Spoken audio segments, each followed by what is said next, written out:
नाज़रीन, काफ़ी अरसे के बाद सीनियर सियासतदान शेख रशीद अहमद साहब के बयानात हमारे सामने आए हैं। आइए उनसे बात करते हैं। अस्सलाम वालेकुम शेख साहब। वालेकुम अस्सलाम अली मुमताज़ साहब, बहुत शुक्रिया आपका जनाब। देखें, बात यह है कि जैसे वो कहा जाता है ना जी कि चोर चोरी से जाए हेरा फेरी से ना जाए, जी हाँ। इसी तरह सियासतदान जो होता है वो इलेक्शन से जाए बयानबाजी से ना जाए। देखें, मैंने वक्ती तौर पे सियासत से ब्रेक ज़रूर ली हुई है, लेकिन आप ये जानते हैं कि हर अहम या गैर अहम, ज़रूरी या गैर ज़रूरी, माकूल या फजूल मामले पर नज़र ज़रूर होती है मेरी। और मैं समझता हूँ कि हमारे मुल्क को मंजे हुए सियासतदानों की ज़रूरत है जी। जो हर महाज पे ठक करके मुंह तोड़ जवाब दे सके। ओहो, मुंह तोड़ जवाब। शेख साहब, आज तो आप गुस्से में लग रहे हैं। नहीं गौरी साहब, गुस्से में किस लिए होना है? मैंने कौन सा आपको पहली दफा देखा है? आज जब पहली दफा देखा था उस वक्त गुस्सा चढ़ा था कि चलो हैट तो बेजुबान है, आपको तो अकल होनी चाहिए। देखें, बात यह है कि फी जमाना अली मुमताज साहब, सवाल ही ऐसे होते हैं जिनका मुंह तोड़ जवाब ही बनता है। अभी मैं घर से निकला हूं तो एक बंदा मुझे कह रहा है, शेख साहब हुण घट ही नजर आंदे हो। मैं क्या, मैं तो रोज ही निकलना वा, तेनू हुण घट नजर आंदा है। तुम मेरी फिक्र ना करो, किसी आई स्पेशलिस्ट को दिखाओ जाके। लेकिन शेख साहब, मुल्की मामलात में तो आपको कोई मुखातिब ही नहीं कर रहा है, तो फिर ये मुंह तोड़ जवाब किसको दे रहे हैं? देखें, यही तो समझने वाला नुक्ता है। जरूरी नहीं है कि आपका नाम लेके आपको मुखातिब किया जाए। जब कोई मेरे मुल्क के बारे में बात करेगा तो उसका मतलब है कि मेरे मुतल्लिक की बात हुई है। वाह वाह। जैसे अगर आप देग बांटने की बात करेंगे और गोगे का जिक्र चाहे ना भी करें तो फिर भी कहीं ना कहीं से गोगा आ जरूर जाएगा।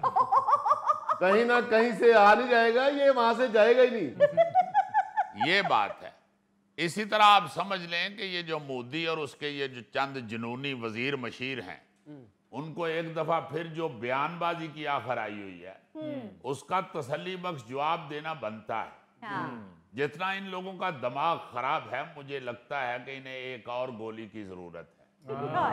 और इन्हें याद रखना चाहिए कि दोबारा पाकिस्तान को मैली आंख से देखा, बल्कि सिर्फ देखा, आंख तो उनकी है ही मैली। तो उन्हें इस बार ऐसी डोज देंगे कि क़यामत तक याद रखें। बाकी आप बिल्कुल ठीक कह रहे हैं, ये मोदी बाज नहीं आता शेख साहब। दरअसल थैला साहब, ये जो मोदी है ना, इसकी हालत बिल्कुल उस मक्खी जैसी है। जब आप खाना खाने बैठते हैं तो वो आके मुंह पे बैठ जाती है। आप उसे खाना खाते हुए सिर्फ इसलिए नहीं मारते कि आपको करैत आएगी, मगर वो बाज नहीं आती। या वो आके मुंह पे बैठ जाएगी या दही वाले प्याले के किनारे पे बैठ जाएगी। शेख साहब, अगर दही वाला प्याला ना पड़ा हो तो कहां बैठती है? आप जुल्फी साहब अपने हिसाब से सोच रहे हैं। आपने चूंकि सारी जिंदगी दही को अपना दुश्मन समझा है, इसलिए आप मक्खी के लिए कोई और जगह ढूंढ रहे हैं। वैसे मैं समझता हूं कि जो खाते पीते सेहतमंद लोग हैं उनके दस्तरखान पे दही वाला प्याला जरूर होता है। शेख साहब, आप दही वाले प्याले की नहीं, मोदी की बात कर रहे थे। जी हाँ अली मुमताज साहब, ये जो मोदी है इसे अंदाजा ही नहीं है कि उसे इस बार कैसी खुराक मिलनी है। क्योंकि अभी तो हमने सिर्फ सरदर्द की गोली दी थी, एंटीबायोटिक की तरफ तो अभी इलाज गया ही नहीं है। एक एंटीबायोटिक के बाद ऐसे पसीने छूटते हैं, ऐसे पसीने छूटते हैं कि तसादुम वाला सारा बुखार पांव तक उतर जाता है। लेकिन फिर हमने दरमियान में डोज नहीं छोड़नी, क्योंकि एंटीबायोटिक का तो फिर सारा कोर्स करना पड़ता है। वाह वाह वाह। शेख साहब, सिर्फ इसे एंटीबायोटिक ही नहीं, आप जैसे कड़वे बयानात का सीरप भी पिलाते रहना चाहिए। जाहिर है थैला साहब, मोदी को बच्चा तो नहीं है ना जिसे मीठा सिरप पिलाया जाए। ये बड़ा पुराना है और इसे एक अरसे से ये फसादात का बुखार चढ़ा हुआ है। शेख साहब, ਇਹੋ ਜਿਹਾ ਬਾਬਾ ਹਰ ਗਰਮੀਆਂ ਦੇ ਵਿੱਚ ਨਿੰਮ ਘੋਟ ਕੇ ਜ਼ਰੂਰ ਪੀਂਦਾ ਹੈ। ਗੋਗੇ, ਤੂੰ ਨਿੰਮ ਦੀ ਗੱਲ ਕਰਨ ਦੇ? ਇਹੋ ਜਿਹਾ ਬਾਬਾ ਸਾਡੇ ਪਿੰਡ ਹੁੰਦਾ ਸੀ ਅਲੀ ਸਾਹਿਬ, ਉਹ ਲਾਲਟਨ ਚੋਂ ਮਿੱਟੀ ਦਾ ਤੇਲ ਪੀ ਜਾਂਦਾ ਸੀ। 2-2 ਘੰਟੇ ਆਪਣਾ ਮੂੰਹ ਨਹੀਂ ਸੀ ਖੋਲਦਾ ਕਿ ਕੋਈ ਮਾਚਸ ਦੀ ਤੀਲੀ ਨਾ ਮੇਰੇ ਮੂੰਹ 'ਚ ਸੁੱਟ ਜਾਏ। ਗੌਰੀ ਸਾਹਿਬ, ਇੰਜ ਦੇ ਸ਼ੋਖੇ ਬਾਬੇ ਬੱਚਿਆਂ ਦੀ ਸਲਾਈਡ ਤੇ ਝੂਟਾ ਲੈਂਦੇ ਨੇ ਤੇ ਪਤਾ ਲੱਗਦਾ ਉਲਟਬਾਜ਼ੀ ਲਾ ਕੇ ਤੇ ਦੰਦ ਤੜਾ ਬੈਠਾ। ਕੋਈ ਕੁੱਕੜ ਪਾਲਦਾ ਹੈ, ਕੋਈ ਤੋਤੇ ਪਾਲਦਾ ਹੈ, ਕੋਈ ਕਬੂਤਰ ਪਾਲਦਾ ਹੈ। ਇਹੋ ਜਿਹੇ ਬਾਬੇ ਨੇ ਘਰ 'ਚ ਉੱਲੂ ਪਾਲਿਆ ਹੁੰਦਾ। ਉਹਦੀ ਬੁੱਢੀ ਰੋਜ਼ ਕਹਿੰਦੀ ਹੈ ਕਿ ਤੂੰ ਜੋ ਐਸਾ ਘਰ 'ਚ ਇਹਨੂੰ ਲਿਆਉਣ ਦੀ ਜ਼ਰੂਰਤ ਕੀ ਸੀ। ਇਹੋ ਜਿਹੇ ਬਾਬੇ ਨੂੰ ਹਰ ਚੰਦ ਦੀ ਪਹਿਲੀ ਤਰੀਕ ਨੂੰ 2 ਮੂੰਹ ਵਾਲੀ ਸੱਪਣੀ ਡੰਗ ਮਾਰਨ ਜ਼ਰੂਰ ਆਉਂਦੀ ਹੈ। नहीं, इस बात में तो कोई शक नहीं है कि मोदी बहुत बड़ा फितना फसादी है और इतनी बड़ी शिकस्त के बाद भी किसी सूरत चैन ही नहीं आ रहा है। शेख साहब, आते हैं मुल्की मामलात की तरफ। ये बताइए कि पाकिस्तान पीपल्स पार्टी और नून लीग के दरमियान जो लफ्जी गोलाबारी चल रही है, इस पर आपकी क्या राय है? देखें जी, ये तो अच्छी बात है। नून लीग और पीपल्स पार्टी में जुडोक्राटे हों ताकि पता तो चले ना हार जीत का। अली मुमताज साहब, इन दोनों पार्टियों के अपने अपने मफादात हैं जी हाँ। और अवाम के सामने वो चेहरा आना चाहिए जो फ्रेंडली स्माइलिंग मास्क के पीछे छुपा हुआ है। देखें, ये दोनों पार्टियां एक दूसरे को मजबूरी की वजह से बर्दाश्त कर रही हैं। वो जैसे दरानी जिठानी एक घर में रहते हुए एक दूसरे को बर्दाश्त करती हैं, वरना हकीकत ये होती है कि जिस दिन एक ने मशीन लगानी होती है उसी दिन दूसरी को भी याद आ जाता है कि मैंने भी कपड़े धोने हैं। और वो उससे पहले फटाफट कपड़े धो के जाके सारे बनेरों के ऊपर अपने कपड़े खिलार आती है। या एक अगर किचन की तरफ जाती है तो दूसरी फौरन अपने बच्चों की चिप्स बनाने घुस जाती है। या दरानी का बच्चा आके पूछे आपने कहीं जाना तो नहीं, पापा कह रहे हैं मैं गाड़ी ले जाऊं, फौरन जिठानी कहेगी नहीं नहीं हमने अपनी अम्मी की तरफ जाना है। भाई सारे दिन की गाड़ी खड़ी थी, उस वक्त तुम क्यों नहीं गई अपनी अम्मी की तरफ?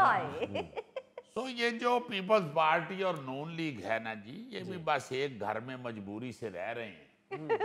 लड़ाई तो इनकी होगी और होनी चाहिए ताकि अवाम को पता चले कि ये कितने को अच्छे हैं और कितने को मुल्क के खैर खा हैं।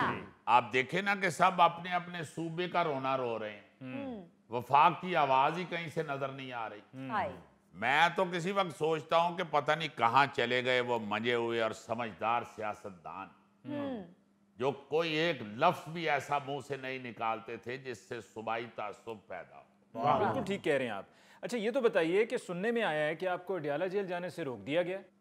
देखें, बात ये है अली मुमताज साहब के अडियाला जेल मैंने क्या करने जाना था। मेरी तो तारीख थी, वहां पे मेरी पेशी थी, मैं चला गया।